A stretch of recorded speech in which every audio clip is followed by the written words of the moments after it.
신조어라는 말이 있습니다. 그 새로운 신, 만들 조, 그 다음에 언어 할 때, 단어 할 때 어자를 씁니다. 새롭게 만들어진 말이다, 이런 의미겠죠. 예전부터 쓰여지던 말이 아니라 한 공동체와 사회의 발달과 변화로 인해서 생겨나게 된 말을 지칭하는 겁니다. 예를 들어서 컴퓨터 같은 거, 이런 거는 최근에 만들어졌기 때문에 우리말로 이렇게 바꿀 수가 없는 겁니다. 대체할 수 있는 것도 없고요. 인터넷, 그 다음에 텔레비전, 피자, 이런 거, 우리 자녀들이 좋아하는 거. 이런 것들은 예전에 없었던 말이기 때문에 새롭게 만들어진 말이라고 해서 신조어. 그리고 또 이런 말들을 우리는 외래어다, 이렇게 얘기합니다. 이런 외래어가 명사화돼서 우리가 쓰기 때문에 그렇게 얘기를 하는 거죠. 그런데 이런 말 외에도 원래의 의미가 아닌 다른 의미로 쓰이거나 다른 형태로, 새로운 형태로 만들어져 나타난 말도 신조어라고 그렇게 부른다고 합니다. 가령 예를 들어서 당근이라는 말이 있습니다. 원래 당근이란, 제가 이 당근이 뭔지 몰라서 좀 조사를 했어요. 야채과에 속하는 식물로서 홍당무라고도 하며 높이는 1m 내외의 채소입니다. 오늘날 흔히 재배되는 당근과 비슷한 종류는 프랑스에서 개량되어서 13세기까지 유럽에 널리 보급되었다고 합니다. 한국에 들어온 시기는 16세기 무렵이고요. 재배용 당근에는 크게 장근종, 뿌리가 긴 거, 중근종, 뿌리가 중간치, 당근종, 뿌리가 짧은 거, 세 가지로 나눕니다. 원산지는 지중해 연안입니다. 비타민 B1이 풍부하고 소량의 비타민 B2가 있고요. 비타민 C가 들어있고 사람의 몸에서 비타민 A로 바뀌는 카로틴이라는 물질도 들어있으며 당분과 철분이 풍부하다고 합니다. 또한 이 당근은 사람의 눈에 많은 도움을 주어서 시력을 유지, 향상시키는 데 도움을 준다고 합니다. 아시고 계셨나요? 근데 이 당근이라는 말이요, 요즘 젊은 사람들에게 다른 의미로 쓰여집니다. 아마 한 번쯤은 다 써보셨을 겁니다. 무슨 의미로 쓰이는지. 당연하다라는 의미로 쓰인다고 합니다. 드라마나 일상생활에서 우리 자녀들이, 또 젊은 세대들이 쓰는 것을 쉽게 볼 수 있습니다. 근데 또 반가반가라는 또 단어가 있습니다. 이거는 요즘은 좀 덜 쓰는 것 같아요. 예전에 한때는 많이 썼습니다. 반가반가. 무슨 말인지 아시죠? 반갑습니다의 준말입니다. 반가워라는 그런 표현이죠. 이거는 일상 대화에서 쓴다기보다 주로 인터넷상에서 이메일을 주고받을 때, 아니면 카톡이나 SNS 상에서 주고받을 때, 상대방과 대화를 할 때 쓰는 말입니다. 제가 문제를 하나 드리겠습니다. 여기까지는 쉬웠습니다. 근데 한번 맞춰보시기 바랍니다. 단어 한번 띄워주시죠. 이게 무슨 소리일까요? 저는 처음에는 이게 뭔 소리인지 몰랐어요. 이게 극혐. 근데 요즘 젊은이들이, 우리 자녀들이 이 단어를 쓸 때 이게 무슨 소리냐면 극도로 혐오한다라는 그런 의미라고 합니다. 극혐. 그 다음에 또 다른 단어가 있습니다. 이게 뭘까요? 저 몰랐어요. 근데 제가 말씀을 준비하면서 알았습니다. 새젤귀.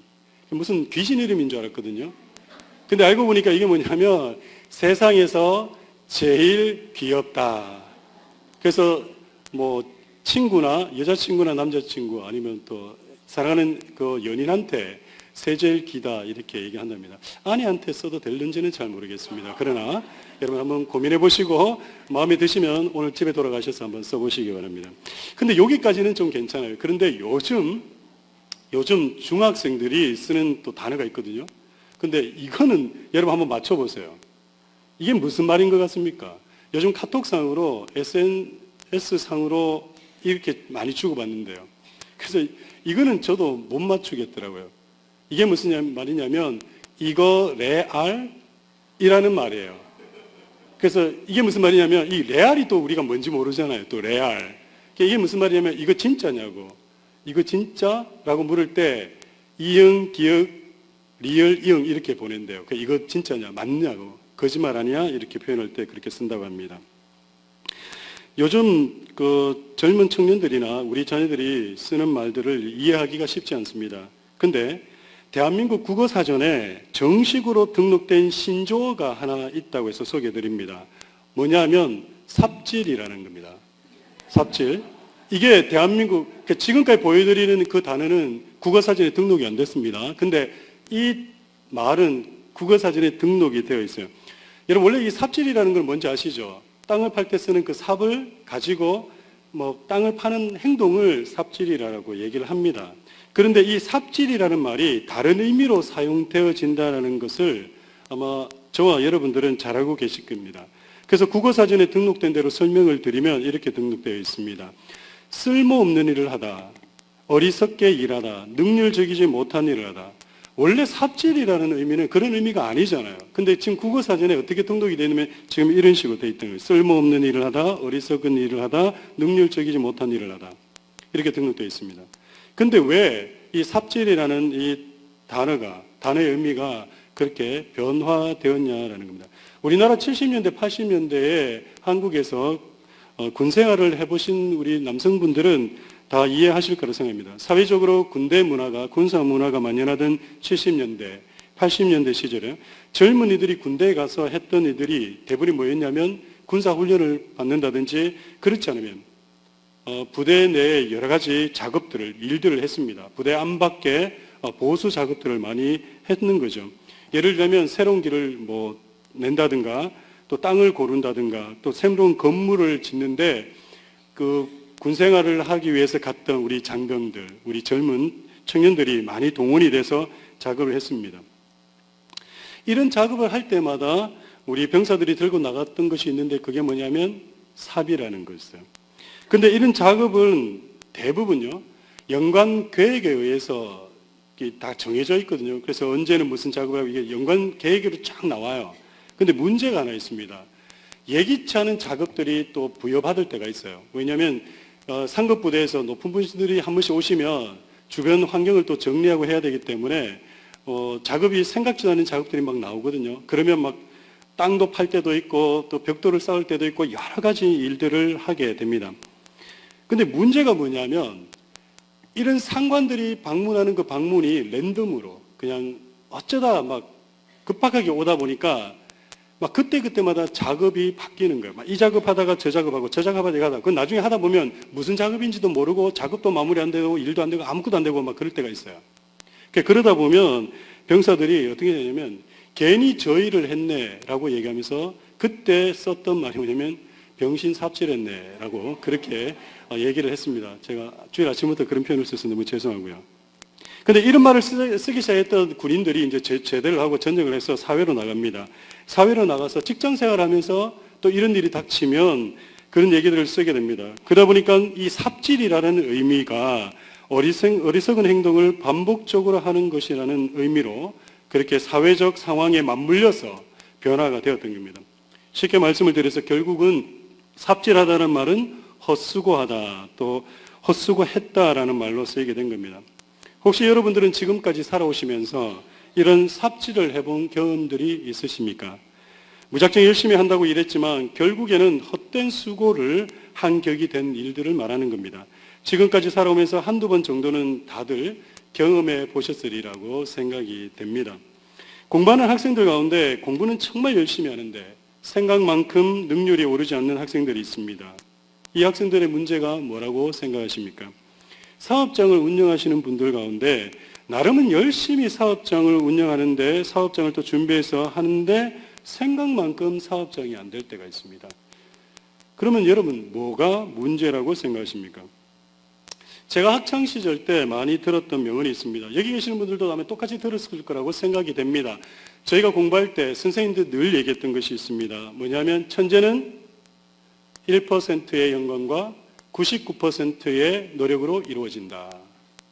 근데 사실은 우리는 저렇게 들은 게 아니에요. 선생님들이 뭐라고 말씀하셨냐면 천재는 99%의 노력과 1%의 영감으로 만들어진다. 이렇게 얘기했습니다.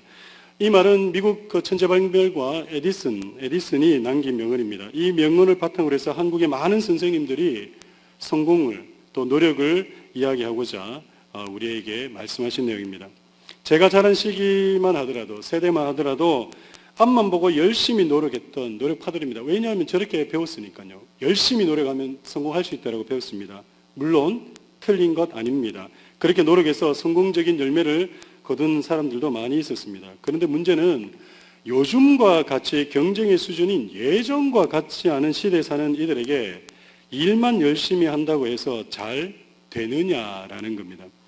오늘날은 열심히만으로는 웬만해선 성공할 수가 없는 세대입니다. 왜냐하면 모두가 다 그렇게 노력을 하기 때문입니다. 제 개인적인 경험을 봐도 그렇습니다. 노력만으로는 뭔가 잘 되지 않는다라는 것을 깨달을 수 있었습니다. 제가 예전에 작은 교회를 개척할 때였습니다. 작은 교회를 개척하니까 뭐 아무것도 없지 않습니까? 그래서 그때 정말 열심히 했습니다. 왜냐하면 그때는 그나마 젊었기 때문에, 뭐 지금도 젊지만은 그때는 더 젊었으니까요. 그래서 젊음 하나만 믿고 열심히 했습니다. 어느 정도 열심히 했냐 하면 여기 계시는 분들이 놀랄 정도로 열심히 했습니다. 정말 놀랄 정도로 했어요. 새벽 기도를 1부, 2부로 드렸어요. 몇 명을 데리고 드렸냐면 4명을 데리고요. 1부 5시 반, 2부 6시 반. 그래서 한 분은 퇴근하면서 1부 예배를 드리고 가시고 한 분은 출근하면서 새벽 예배를 드리고 가시고 2년을 꼬박했습니다. 그렇게 열심히 했습니다. 열심히 했는데 그 정도만 열심히 했겠습니까? 뭐 새벽 예배는 기본이고요. 수요 예배, 금요철야, 토요일, 주일도 1, 2, 3부로 다 예배 드리고 싶었어요. 근데 교인이 없어서 1부는 저희 집사람하고 우리 성민이 애들 내려놓고 1부 예배 드리고 2부는 교인들하고 3부는 집에 가기 전에 저희들끼리 그 예배를 드렸습니다. 뿐만 아니라 누군가가 교회 안 다니고 있다는 분이 계시면 그분이 어디 있든지 wherever they are 무조건 갔어요. 갔는데 지금도 기억합니다. 몇 마일을 갔냐면 60마일을 간 적이 있었습니다. 그분 교회를 오게 하기 위해서 60마일을 가고요. 제가 그렇게 열심히 다니다 보니까 새 차를 사서 시작을 했는데 1년에 몇만 마일을 뛰냐면 36,000마일을 뗐습니다. 3,600이 아니고요. 36,000마일을 뗐습니다. 안 놀라세요? 1년에 36,000을 뗐다니까요. 신방 다닌다고? 뭐 괜찮습니다. 안 놀라셔도. 저는 잘했다고 생각합니다. 그리고요, 또 시간 날 때마다 낮 시간에 이럴 때는 그 플로리다 올랜도가 얼마나 뜨겁습니까? 그 아랑곳하지 않고 매일 그진 주보 들고 나갔습니다. 전도하러 나갔습니다. 그 한국 식품 앞에 가서 주보를 돌리고 그랬습니다. 정말 열심히 했습니다. 제가 생각해도.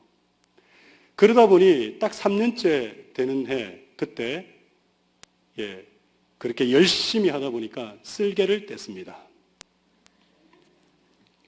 지금 쓸개 뗐다니까요. 그래서 지금 저는 쓸개 없는 입니다. 그럴 정도로 열심히 했어요. 그런데요, 제가 그때 깨달은 게 있었습니다. 쓸개를 떼고 난 다음에 제가 병원에서 누워있으면서 정말 3일 동안을 그 얘기했습니다. 이거 뭐지? 이거 뭐지? 이거 뭐지? 분명히 내가 배울 때는 열심히만 하면 성공한다 그랬는데 그래서 열심히 했습니다. 열심히 하면 될 거라고 생각했고요. 그리고 누구보다도 잘할 수 있을 거라고 자신만만했습니다. 그렇게 했기 때문에 정말 도전을 했지요. 근데 제게 돌아온 것은 제가 생각했던 것 이상이 아닌 제가 생각한 이하의 어떤 결과를 갖게 됐다라는 겁니다. 제가 개인적으로 이 에디슨이라는 사람하고 조금 친한데요. 이 에디슨이 99%의 노력을 강조하기 위해 이 말을 했냐라는 겁니다. 아닙니다. 에디슨 역시도 99%의 노력 못지않게 중요한 것은 1%의 영감이었다. 영감이다라는 것을 얘기하고자 천재는 1%의 영감과 99%의 노력으로 만들어진다라고 얘기를 한 겁니다. 그러나 예전에 한국의 교육은 어땠습니까? 1%의 영감을 무시한 채 무조건 노력만 하면 다 된다라고 믿어왔고요. 그리고 그렇게 아이들을 가르쳤고 그렇게 아이들을 닥달했습니다. 그래서 지금 저희 세대는 한국에서 중고등학교를 다니면서 우리 창의적인 생각보다 무작정 힘만 쏟아내면 성공할 수 있다는 생각이 지배적이었습니다. 노력만을 강조하다 보니 창조적인 생각과 새로운 것에 대한 사고 능력, 나만이 가진 1%의 독특성을 만들어내지 못한 겁니다. 남들과 다른 그들만이 가지고 있는 1%의 특수성을 찾지 못한 겁니다. 그 사업장만의 1%의 디퍼런스를 발견하지 못한 것입니다. 그저 열심히만 다른 사람들과 같이 똑같이 되려고 했다라는 겁니다. 근데 이것 아십니까? 1%의 영감이 없는 99%의 노력은 그 노력의 땀은 바보 삽질이라는 사실입니다. 한번 생각해 보시기 바랍니다. 아무리 99%의 노력과 정성을 쏟아붓는다 할지라도 1%의 지혜를 갖지 않는다면 모든 것이 헛되고 헛될 수밖에 없지 않느냐라는 겁니다. 그런데 재미난 것은 정작 우리 자신은 99%의 열심히 일하거나 노력을 하려고 하는데 1%의 지혜를 얻고자 기도하지 않는다라는 겁니다. 요즘 학생들이 공부를 하더라도 성도들이 사업장을 운영하더라도 지혜가 없으면 어렵습니다. 또한 가정도 마찬가지입니다. 부부관계에서도 그리고 부모와의 관계에서도 자녀와의 관계에서도 이제는 지혜가 필요합니다.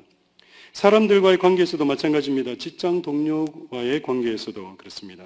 왜냐하면 내 직장이, 내 사업장이 예전 같지 않기 때문에 그렇습니다.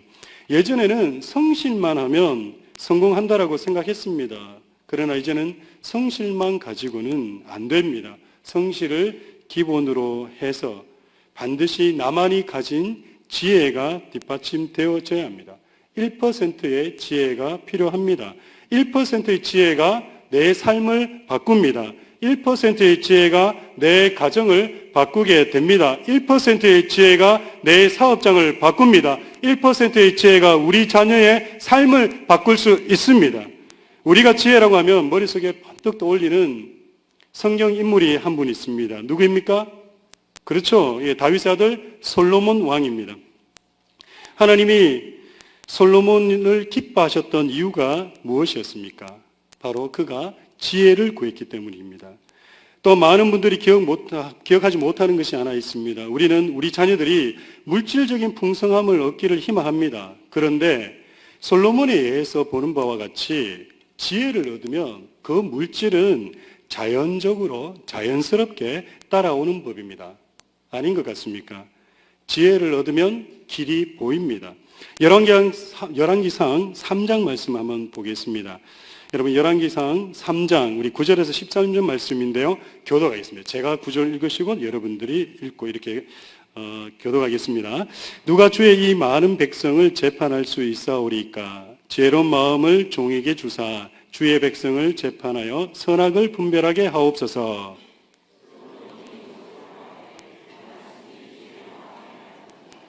이에 하나님이 저에게 이르시되 내가 이것을 구하도다. 자기를 위하여 수도 구하지 아니하며 부도 구하지 아니하며 자기의 원수의 생명멸하기도 구하지 아니하고 오직 송사를 듣고 분별하는 지혜를 구하였은즉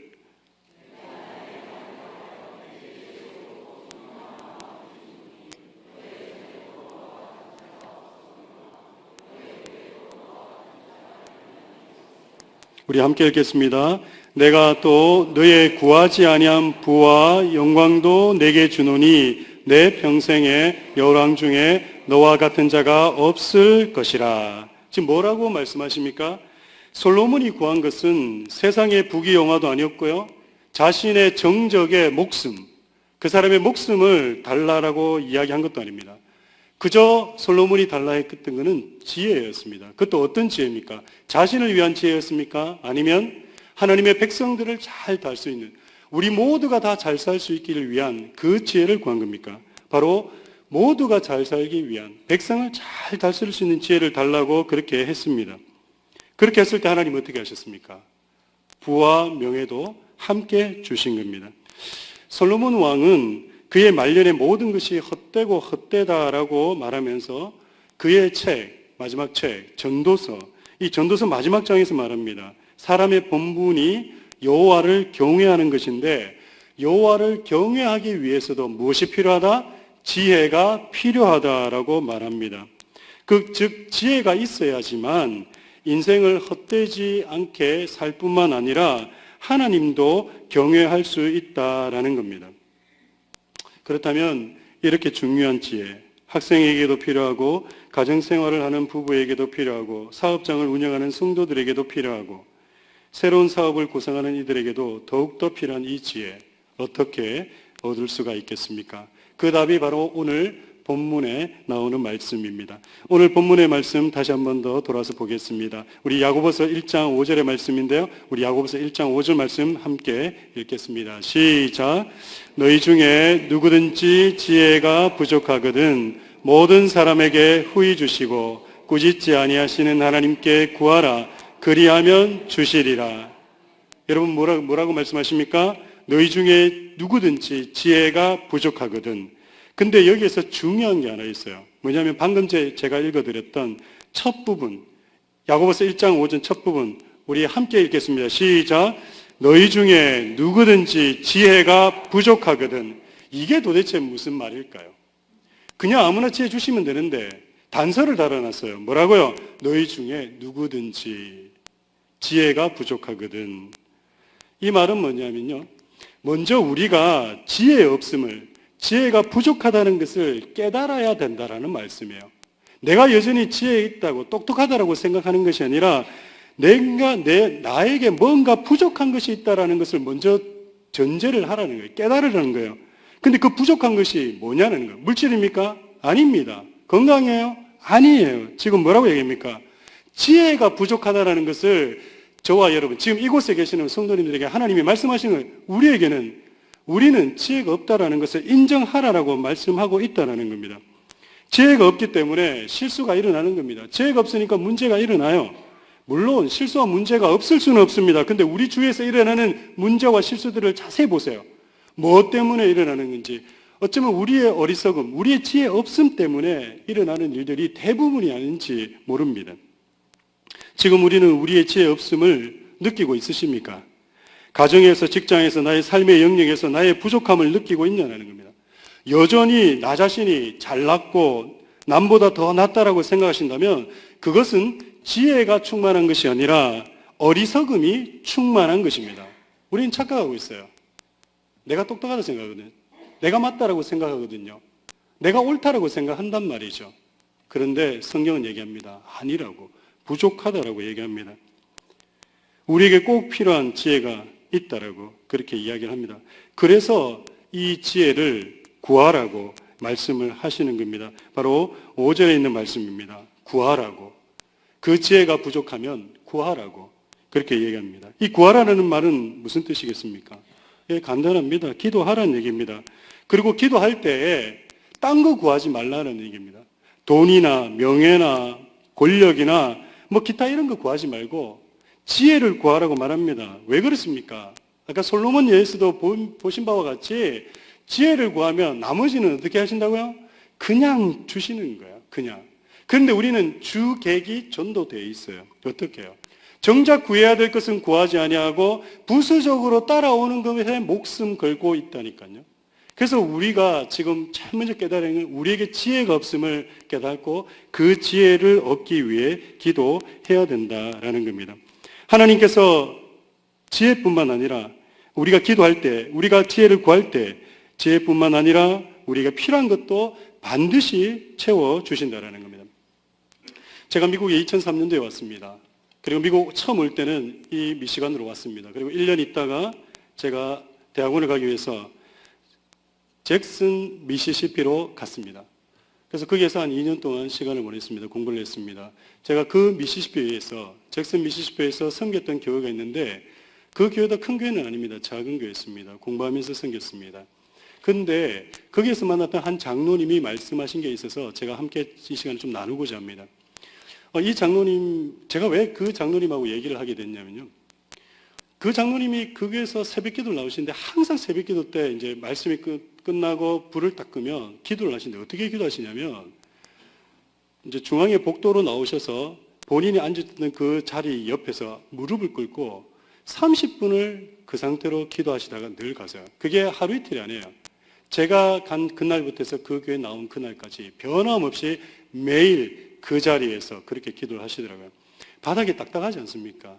뭐 그때만 하더라도 또 그 나이는 좀 있으셨기 때문에 그래서 한 날 제가 물었습니다. 장로님, 어떻게 해서 그렇게 아침마다 그렇게 기도하십니까? 무릎 안 아프세요? 자리에 가서 앉아서 기도하시라고. 근데 그분이 그렇게 기도하게 된 계기가 있으셨대요. 왜냐하면 그분도 다른 지역에서 사업을 잘하다가 이렇게 사셨대요. 그러다가 어려움이 있어서 이렇게 지역을 옮기고 하다가 이제 최종적으로 온 게 그게 미시시피였습니다. 여러분 미시시피 가보셨습니까? 아시는 분도 계실 거고 또 모르시는 잘 모르실 겁니다. 미시시피는 가보시면 압니다.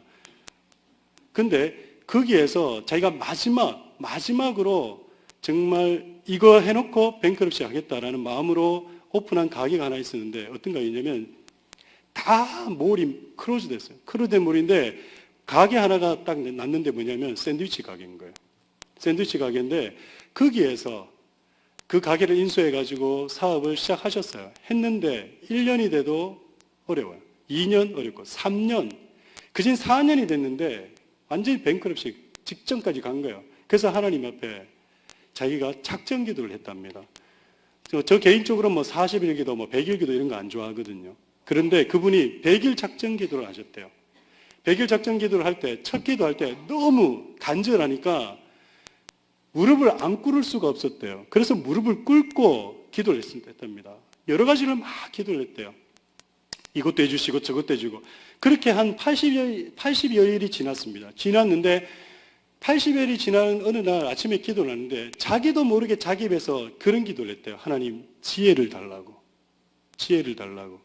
근데 그 기도가 떨어지자마자 하나님께서 뭔가 영상을 하나 싹 스쳐 지나가게 하시는데 그분이 하는 그 샌드위치 가게에 어떤 소스가 있는데 그 소스를 좀 평소보다는 좀 다르게 한번 만들어 봐야 되겠다라는 그런 강한 마음과 그런 게 있어서 그날 가서 한번 자기가 기도하는 가운데 본대로 그렇게 한번 만들어 봤대요.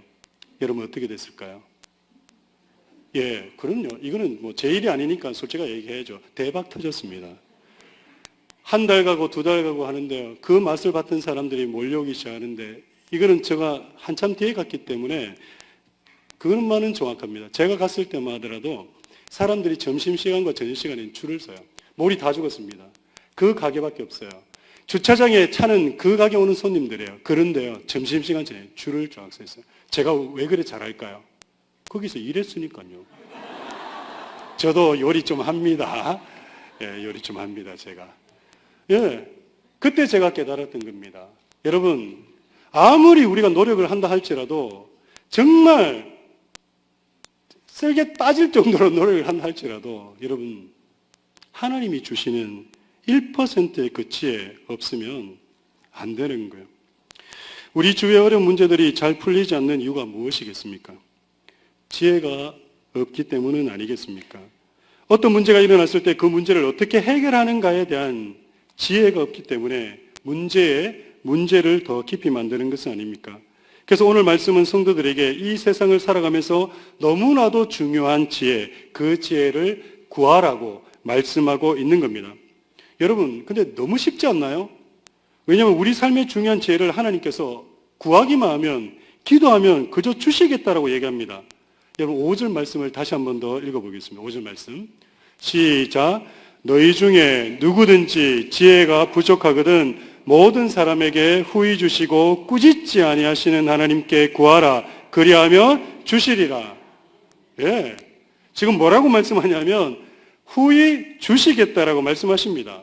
그리고 꾸짖지 아니하겠다라고 말씀하십니다. 모든 사람에게 주겠다라고 말씀하십니다.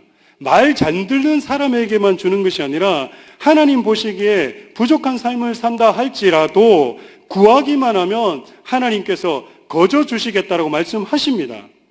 그런데 이렇게 주신다고 하는데도 기도하지 않는 분들이 있으십니다. 무슨 배짱으로 기도하지 않으시는지는 모르겠습니다만은 좋은 말 할 때 기도하십시오. 기도하면 하나님이 주실 줄 믿습니다. 기도할 때 하늘의 지혜를 주실 줄 믿습니다. 그런데요, 지혜를 달라고 기도할 때 반드시 동반되어져야 되는 마음의 자세가 있는데 그것이 바로 오늘 6절의 말씀입니다. 6절의 말씀인데 우리 함께 보겠습니다. 시작. 오직 믿음으로 구하고 조금도 의심하지 말라. 의심하는 자는 마치 바람에 밀려 요동하는 바다 물결 같으니. 지금 뭐라고 말씀하시죠? 우리가 기도하며 지혜를 구할 때는 반드시 뭐가 동반이 되어야 된다고요? 믿음으로. 그죠? 믿음으로 기도해야 된다. 믿음이 동반되어야 된다고 말씀합니다. 근데 어떤 믿음입니까? 아주 강한 믿음요? 큰 믿음? 뭐라고 말씀하십니까? 의심치 않는 믿음이다 라고 얘기합니다. 의심하지 말라라고 말씀을 하고 있습니다. 선하시고 미쁘신 하나님께서 사랑하는 성도들에게 반드시 해결책을 주실 거라는 그 믿음으로 기도할 때 하나님은 주신다라고 말씀하고 있는 겁니다. 오늘 말씀은 명확하게 말씀합니다. 기도하면서도 믿지 않고 의심하는 이들은 아예 받을 생각을 하지 말라라고 또 얘기하십니다. 제가 일부 때도 말씀을 좀 드린 게 있는데요. 제가 전도사 때, 한국에 있을 때 전도사 때 신방을 자주 다닙니다. 근데 그 신방은 대부분 병원 신방입니다. 우리 교회 왔을 때도 마찬가지고요. 병원 신방을 참 많이 다니거든요. 그러면 병원 신방을 다니다 보면 왜 그런 게 있지 않습니까? 서당계도 3년이면 풍어를 운다고. 신방도 많이 다니다 보면 감이 와요. 어떤 감이 오냐면 이분이 빨리 나을 것 같다 아니면 빨리 나을 것 같지 않다 이런 감이 와요. 그러면 빨리 나을 것 같은 감이 오는 분한테는 기도를 빡세게 해요. 기도를 세게 합니다. 주의가 미십니다. 할렐루야 박수 막 치고요. 막 찬송 부를 때 난리가 납니다. 그런데 갔는데 약간 전문적인 좀 단어를 쓰면요. 아리까리 할 때가 있어요. 그러면 세게 못해요. 그래서 주님께서 낫게 하여 주실 줄 믿습니다. 우리 인간의 힘으로는 되지 않지만 주님의 능력으로 될 줄 믿습니다. 저의 기도는 약하지만 주님께서는 모든 핑계를 다 주님께 돌립니다. 그렇게 막 기도해요. 근데 한날은 제가 갔어요. 권사님들하고 주로 가거든요. 가가지고 했는데 그날따라 이분이 다 나으실 것 같은 거예요. 그래서 되게 세게 기도했어요. 기도하고 얼마나 감격스러워요. 나을 것 같으니까 기도도 세게 했고 찬송도 크게 부르고 그리고 극자지 말라고 내일 바로 퇴원한다고 그러게 하고 문 딱 닫고 나왔는데 나오자마자 그 권사님이 하시는 말 저거 어떻게 낫겠습니까? 무슨 말인지 아시겠죠? 실컷 기도했는데 저거 낫겠습니까? 라고 기도하면요 맥이 쫙 풀려요. 그게 안 나올 것 같아요. 그래도 다행히 그 다음날 나았어요. 여러분 우리가 하나님 앞에 구할 때에 의심치 않고 구하는 것 그런데 그 의심을 가지고 구하면 어떤 일이 일어나냐 7절 말씀입니다. 우리 한번 보시겠습니다. 7절 시작 이런 사람은 무엇이든지 주께 얻기를 생각하지 말라. 우리가 하나님께 지혜를 구하면서 기도할 때 믿음으로 의심치 않는 믿음으로 기도해야 되는데 의심 갖고 기도하면 뭐라고요? 받을 생각하지 마라 라고 얘기를 하는 겁니다. 7절 말씀의 의미가 뭐냐면 믿고 기도했으면 행동하라라고 얘기를 하는 겁니다. 어떤 행동요? 우리가 믿었기 때문에 주의 편에 서 있든지 아니면 세상 사람들의 이론과 경험에 서 있을 건지를 정확하게 해서 믿으라고 얘기를 하는 겁니다. 두 마음을 품지 말라라는 거예요. 내 생각에 사로잡혀 있지 말라라는 거예요. 믿음으로 기도했으면 그 믿음대로 가야 되지 내 생각과 경험과 이런 걸 가지고 잣대질을 하지 말라라고 말씀하고 있는 겁니다. 왜냐하면 두 마음을 품어서 정함이 없는 사람에게 우리 주님은 주시지 않겠다라고 말씀하고 있기 때문입니다. 8절 말씀입니다. 우리 함께 읽겠습니다. 시작. 두 마음을 품어 모든 일에 정함이 없는 자로다. 우리 주님은 반드시 지혜를 구하는 자에게 지혜를 주실 줄 믿습니다. 모든 성도들이 다 그 지혜를 기도함으로 얻게 되기를 축원합니다. 그 지혜로 인생이 변화되고 삶이 변화되고 여러분의 삶 속에 의미 있는 일들이 많이 일어나기를 축원합니다. 마지막으로 여러분에게 질문 하나 하고 마치겠습니다. 이제 여러분은 하나님께 기도해서 지혜를 받는다면 그 다음 어떻게 하실 겁니까? 분명 하나님은 우리에게 지혜를 주실 겁니다. 근데 그 지혜를 받고 나면 뭘 하실 생각이십니까? 나 혼자 잘 먹고 잘 살기 위해서 그 지혜를 쓰실 겁니까? 전 저와 여러분이 받은 지혜를 통해서 내 이웃을 내 몸과 같이 사랑하고 나를 통해서 많은 사람들이 행복하고 웃을 수 있는 일에 저와 여러분이 받은 그 지혜가 쓰여지기를 소원합니다. 지금까지 여러분은 여러분이 가진 물질로, 건강으로, 가진 재능으로 누굴 행복하게 해 보신 일이 있으십니까? 누구에게 나눠줘 본 적이 있으십니까? 혹시 내 가족만 잘 먹고 잘 살면 된다고 생각하고 그런 일에만 급급하지 않으셨습니까? 이 세상은 99%의 평범한 사람이 바꾸는 것이 아니라 1%의 영감을 가진 이들이 만들어가는 세상입니다. 교회도 마찬가지입니다. 99%의 평범한 사람이 아닌 1%의 하나님께 사로잡힌 이들이 부흥을 이끌고 교회의 변화를 만들어가는 것입니다. 저는 오늘 이 시간 여기 계시는 성도 여러분들에게 부탁드리고 싶습니다. 99%의 평범한 신자가 되는 것이 아니라 1%의 믿음의 성도들이 다 되시기를 축원합니다. 그래서 모든 이들을 좀 행복하게 해줄 수 있었으면 좋겠어요. 제가 유학을 오기 전에 2003년도 유학을 오기 전에 유학을 준비하면서 봤던 미국 영화가 하나 있었는데 그것이 아직까지도 제 머릿속에 저는 지워지지 않고 있습니다. 내용은 잘 모르겠어요. 기억은 안 나는데 어렴풋이 그 내용이 뭐냐면 어떤 큰 회사인데 이 회사가 다 가졌어요. 다 가졌는데 한 가지를 못 가졌어요. 뭐냐면 핵심적인 그 제품의 중요한 부분을 만들어내는 그 기술을 이 큰 회사가 가지지 못했던 거예요.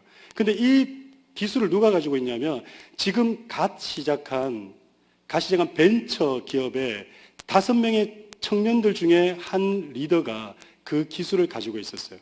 그래서 이 큰 기업의 그 CEO가 이 청년을 끌어들이기 위해서 스카우트하기 위해서 여러 제안을 합니다. 그럼에도 불구하고 이 청년이 자신들의 동료, 친구들과 의리를 배신할 수 없어서 거절을 합니다. 거절을 하는데 마지막으로 이 CEO가 방법을 쓰는데 어떻게 하냐면 자기 집으로 불러요. 자기 집으로 부르니까 이 친구가 초대되어 갑니다. 가니까 그 집이 어마어마할 거 아니에요. 여러 가지가 있는데 그러면서 거기서 이런저런 얘기하다가 제안을 합니다. 우리 회사에 와서 일할 수 없겠냐고, 일하지 않겠냐고 하니까 이 친구가 그 전에 얘기했던 대로 싫다고 나는 우리 동료와 함께 여전히 같이 일하겠다고 얘기합니다. 근데 그때 이 CEO가 얘기한 그 얘기가 있었습니다. 그게 제 마음에 남았어요. 물론 그 영화에서는 이분이 좋은 분은 아니에요. 근데 그 사람이 그 얘기는 제 마음에 남았다는 게 뭐냐면 그 CEO가 이 청년에게 그 얘기를 했습니다. 안 온다고 하니까 이제 화가 나서 그 얘기예요. 당신이 사는 지금 인생 가운데 당신을 통해서 몇 명이나 행복해져 봤냐고, 몇 명을 당신을 통해서 잘 되게 해줘 봤냐고. 나는 내 사업을 통해서 지금 수십만의 사람들이 굶고 있는 그 사람들이 지금 밥을 먹고 있고 지금도 해결되지 않는 여러 가지 의학적인 문제 이런 것들을 우리가 서포트하면서 그 병이 나아지기를 이 큰 사업장을 통해서 이루어가고 만들어가고 모든 사람이 잘 살고 행복하기 위해서 그렇게 노력하고 있는데 너는 네가 가진 그 기술 가지고 몇 명이나 살리고 몇 명을 행복하게 만들어 봤냐? 라는 그 얘기를 던진 거예요. 그러니까 이 청년이 흔들렸습니다. 그리고 영화는 어떻게 마무리했는지 기억이 잘 안 나요. 근데 제 마음속에 나오는 게 바로 그거예요. 여러분, 하나님이 저와 여러분에게 그 지혜를 주신다면 어떻게 쓰실 거예요? 나만 잘 먹고 잘 살기 위해 쓰시겠습니까? 저는 그렇게 안 됐으면 좋겠어요. 저는 우리 교회가요, 이 세상의 많은 사람들을 행복하게 할 수 있는 그런 교회로 세워지기를 소원합니다. 하나님의 나라가 여기 계신 여러분들의 손안에 달려 있습니다. 우리 교회를 통해서 이 미시간의 교회들이 부흥되기를 소원합니다. 또한 우리의 비전이 그저 이 지역의 연합에서만 멈춰버리는 것이 아니라 미국 전역으로 흘러 넘치기를 소원합니다. 오늘 말씀 붙들고 그렇게 기도했으면 좋겠어요. 하나님, 우리가 지혜를 구합니다. 나 자신도 지혜를 구하고요. 우리 교회가 지혜를 구합니다.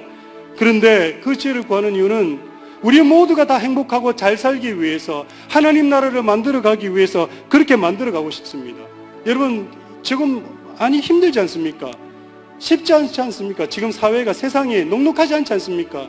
이런 사회에, 이런 세상에 좀 웃을 수 있는, 그래도 적어도 우리 교회 나왔을 때 예배 드릴 때 잘 왔다, 행복하다, 그래, 그럼 그렇지 라는 그런 생동감이 있는, 그걸 만들어가고 싶지 않습니까? 그 왜 만들어가면 우리 만족만을 위해서요? 아니라고 저는 생각합니다. 그러기 위해서는 우리가 하나님 앞에 지혜를 구해야 되고, 그 지혜를 주심을 통해서 모두가 다 행복할 수 있는 그런 우리 교회를 만들어갈 수 있기를 소원합니다. 여러분, 환경이 어렵다고 그래서, 여러분 생활이 지금 힘들다고 해서 포기하지 마십시오. 그 하나님 앞에 우리가 구하면 하나님은 우리에게 주실 줄 믿습니다. 하나님이 주시는 그것으로 능히 이겨내십시오. 이겨내시고 믿음에 승리하셔서 그 죄가 어떤 죄인지 모르겠지만 그 죄 가지고 다시 한 번 더 나의 삶이, 나의 가정이, 나의 일터가, 우리 교회가 일어서 설 수 있는 그러한 모든 것들이 되었으면 좋겠습니다. 이 시간 다 같이 자리에 일어나셔서요, 우리 찬송 부르신 후에 함께 기도하고 축도로 마치도록 하겠습니다.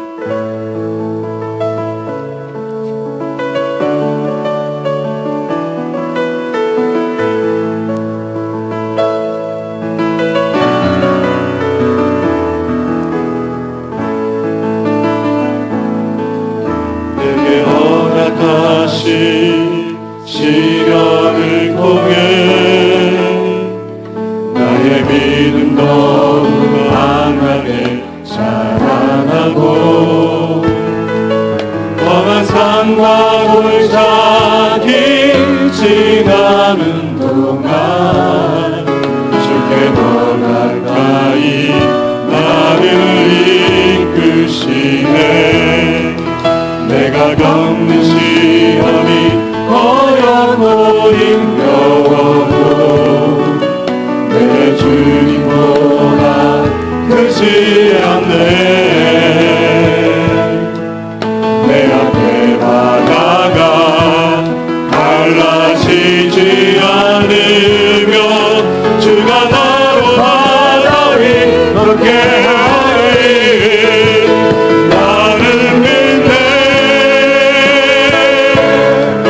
주의 능력으로 내 삶 새롭게 되리. 나는 믿네. 주의 능력으로 담대히 나가리라. 주와 함께 싸워 승리하리라. 날마다 믿음으로 나 살아가리. 내게 허락하신 시련, 내게 허락하신 시련을 통해 나의 믿음 더욱 강하게 자라나고, 험한 산과 골짜기 지나는 동안 주께 더 가까이 나를 이끄시네. 내가 겪는 시험이 어렵고 힘겨워도 내 주님보다 크지 않네. 내 앞에 바다가 갈라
영성으로 기도하며 나아가기를 원합니다. 오늘 말씀을 생각하시면서 하나님, 내게 주님의 지혜가 필요합니다. 우리 가정에 주님의 지혜가 필요합니다. 내 사업장에 주님의 지혜가 필요합니다. 우리 교회 위에 주님의 지혜가 필요합니다. 하나님, 지혜를 더하여 주시옵소서. 지혜를 허락하여 주시옵소서. 그래서 우리 모두가 잘 살고 모두가 행복할 수 있는 그러한 교회, 그러한 가정, 그러한 사업자, 그러한 내 삶이 될 수 있도록 주님 축복해 주시옵소서. 이 시간 같이 말씀을 생각하며 기도하며 나아가겠습니다. 자비하신 아버지 하나님, 아버지 하나님, 이 시간 주님 앞에 지혜를 구하며 나갑니다. 아버지 하나님, 우리 사랑하는 성도들 가운데 아버지 하나님, 지혜가 필요합니다. 부정한 저희도 지혜가 필요합니다.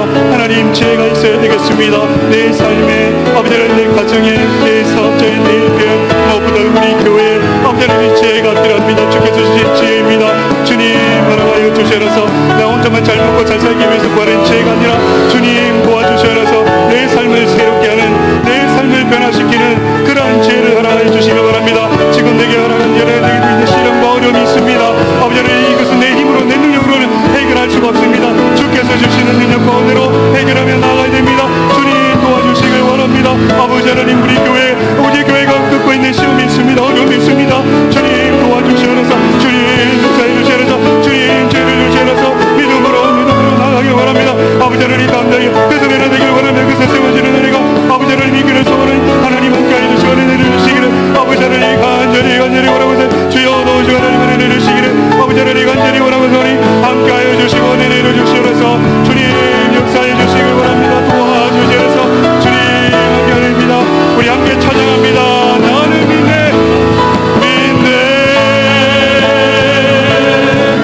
주의 능력으로 내 삶 새롭게 되리.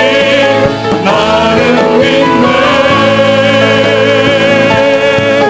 주의 능력으로 담대히 나가리라. 주와 함께 싸워 승리하리라. 날마다 믿음으로 나 살아. 우리 한 번 더 고백합니다. 나는 믿네. 나는 믿네 주의 능력으로 내 삶 새롭게 되리. 나는 믿네 주의 능력으로 담대히 나가리라. 주와 함께 싸워 승리하리라. 날마다 믿음으로 나 살아가리. 하나님, 오늘 이 시간 사랑하는 성도들이 하늘로부터 오는 지혜를 구하였습니다. 우리의 삶에, 우리의 가정에, 우리의 사업장에, 우리의 일터에, 무엇보다도 우리가 사랑하는 우리 교회 위에 하늘의 지혜를 덧입혀 주시옵소서. 지금은 우리 주 예수 그리스도의 은혜와 아버지 하나님의 크신 사랑과 성령 하나님의 놀라우신 은사가 오늘 말씀과 함께 하늘의 지혜를 구한 사랑하는 성도들 머리 위에 지금부터 영원토록 함께 하시기를 간절히 축원하옵나이다. 아멘.